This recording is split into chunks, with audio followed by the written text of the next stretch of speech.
Assalamualaikum sahabat hikmah.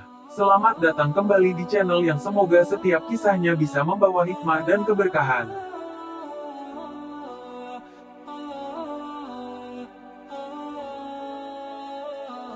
Duhai sahabat hikmah, apa kabar kalian semua?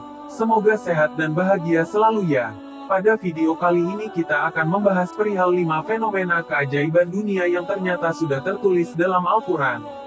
Duhai sahabat hikmah, kita semua pasti mengetahui bahwa Al-Quran ialah sebenar-benarnya kitab suci berisi wahyu yang diturunkan oleh Allah kepada Nabi Muhammad, melalui perantara malaikat Jibril, dan menjadi salah satu mukjizat Rasulullah Muhammad SAW. Kemudian kita semua juga mengetahui bahwa Al-Quran adalah petunjuk bagi umat manusia. Fungsi Al-Quran bagi umat manusia adalah sebagai pedoman hidup. Al-Quran dan hadis sahih Rasulullah menuntun kita kepada jalan yang benar dan diridhoi Allah. Dan perlu juga kita sadari bahwa segala macam permasalahan, semuanya ada jawabannya dalam Al-Quran. Hal ini pula yang membuktikan bahwa Al-Quran benar-benar berasal dari kalam Allah, bukan buatan manusia. Sebagaimana firman Allah dalam Al-Quran Surah Al-Hijr ayat 9 yang artinya, sesungguhnya kamilah yang menurunkan Al-Quran, dan sesungguhnya kami pula yang benar-benar memeliharanya. Maka, hal ini merupakan salah satu daripada keajaiban Al-Quran sendiri.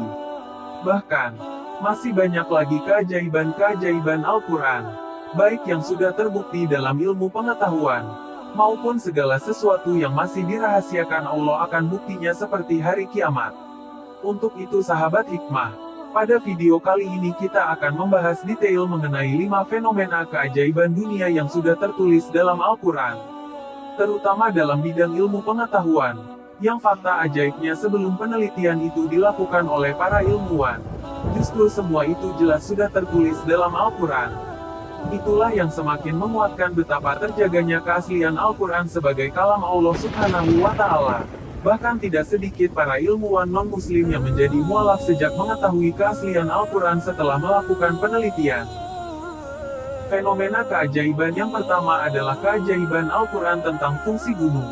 Duhai sahabat hikmah, perlu kita semua ketahui Allah yang Maha Kuasa telah menjelaskan kepada kita bahwa sebenar-benarnya Dia menciptakan gunung-gunung yang kokoh adalah untuk menahan bumi daripada goncangan, yang dalam hal ini bisa kita artikan sebagai salah satu peristiwa alam seperti gempa. Hal ini diterangkan Allah dalam surat Al-Anbiya ayat 31 yang artinya, dan telah kami jadikan di bumi ini gunung-gunung yang kokoh supaya bumi itu tidak goncang bersama mereka. Itulah firman Allah yang tertuang dalam Al-Quran dan tidak lagi perlu diragukan keasliannya. Padahal, fungsi gunung ini baru bisa terbukti pada masa penelitian geologi modern dengan dukungan alat-alat yang canggih. Masya Allah, Maha benar Allah atas segala firman-Nya. Fenomena keajaiban yang kedua adalah keajaiban Al-Quran tentang air susu ibu. Duhai sahabat hikmah, kita semua mengetahui bahwa air susu ibu atau ASI ialah makanan paling sempurna bagi seorang bayi. Air susu ibu mengandung banyak gizi dan nutrisi lainnya yang sangat dibutuhkan bagi pertumbuhan dan perkembangan bayi. Tidak ada ilmu pengetahuan yang menampik hal tersebut karena secara ilmiah pun air susu ibu telah terbukti manfaatnya. Begitu istimewanya ciptaan Allah yang satu ini. Bahkan sebaik-baiknya sumber makanan yang dapat diciptakan manusia modern sekalipun, tidak ada yang bisa menandingi kehebatan ASI. Bahkan, program ASI eksklusif, di mana ibu menyusui dilarang memberikan makanan tambahan kepada bayinya sampai umur 6 bulan dan tetap memberikan ASI sampai bayi berumur sekitar 2 tahun. Baru kemudian dilakukan penyapihan. Dan luar biasanya hal ini telah dijelaskan oleh Allah Subhanahu wa Ta'ala sejak ratusan tahun yang lalu dalam firman-Nya pada surat Luqman ayat 14 yang artinya, dan kami perintahkan kepada manusia berbuat baik kepada 2 orang ibu bapanya. Ibunya telah mengandungnya dalam keadaan lemah yang bertambah-tambah, dan menyapihnya dalam 2 tahun. Bersyukurlah kepadaku dan kepada 2 orang ibu bapamu, hanya kepadakulah kembalimu. Masya Allah, Maha benar Allah atas segala firman-Nya. Fenomena keajaiban yang ketiga adalah keajaiban Al-Quran tentang dasar laut. Duhai sahabat hikmah, perlu kita semua ketahui dalam ilmu pengetahuan dijelaskan bahwa dalam kedalaman air laut sekitar 200 meter, hampir tidak ada dijumpai cahaya. Bahkan dengan kedalaman mencapai 1 kilometer atau lebih, dipastikan tidak akan ada cahaya yang tembus ke dalam. Hal ini diketahui setelah dilakukan penelitian dengan menggunakan alat modern yang mampu menyelam sampai kedalaman terjatuh di samudera. Padahal, jika menengok ke dalam Al-Quran, Allah Subhanahu wa Ta'ala telah menjelaskan tentang kondisi lautan ini sejak ratusan tahun lalu pada surat An-Nur ayat 40 yang artinya, atau seperti gelap gulita di lautan yang dalam, yang diliputi oleh ombak, yang di atasnya ombak pula, di atasnya lagi awan, gelap gulita yang tindih bertindih. Apabila dia mengeluarkan tangannya, tiadalah dia dapat melihatnya. Dan barang siapa yang tiada diberi cahaya petunjuk oleh Allah, tiadalah dia mempunyai cahaya sedikit pun. Sungguh tidak ada yang dapat mendahului ilmu yang disampaikan Allah melalui Al-Quran, bahkan alat tercanggih apapun yang mampu diciptakan oleh manusia sekalipun. Masya Allah, maha benar Allah atas segala firman-Nya. Fenomena keajaiban Al-Quran yang keempat yakni tentang relativitas waktu. Duhai sahabat hikmah, mengenai teori tentang relativitas waktu, kita mungkin mengenal seorang ilmuwan ternama bernama Albert Einstein sebagai pencetusnya. Menurut Einstein, waktu ditentukan oleh massa dan kecepatan, yang dengan kata lain, waktu dapat berubah sesuai dengan situasi dan kondisinya.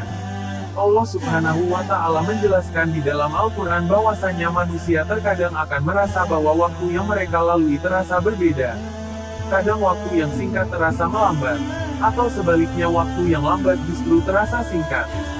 Sebagaimana firman Allah dalam surat Hajj ayat 47 yang artinya, dan mereka meminta kepadamu agar azab itu disegerakan.